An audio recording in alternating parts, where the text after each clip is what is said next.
શું આ મસાલા સાથે ખીચડી બનાવી છે? તો બનાવો, ખૂબ જ સરસ હલકું ભોજન તૈયાર થશે. અડધો કપ છે એ મગની દાળ, અડધો કપ ચોખા બરાબર ધોઈ અને 1 કપ પાણી નાખીને તેને પલાળી. કુકરમાં નાની ચમચી ઘી અને તેલ મૂકી જીરું, લસણ, સૂકા મરચાં અને 1 નાની ડુંગળી નાખી હિંગ નાખી અને થોડીવાર સોતરી લઈશું.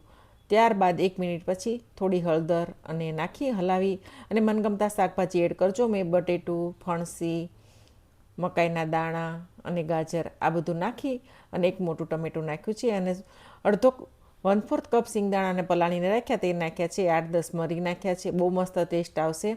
બધું 1 મિનિટ માટે સોતર્યા બાદ સ્વાદ પ્રમાણે મીઠું, લાલ મરચું, ધાણા જીરું પાવડર અને મેઇન છે એ પાઉંભાજી મસાલો છે.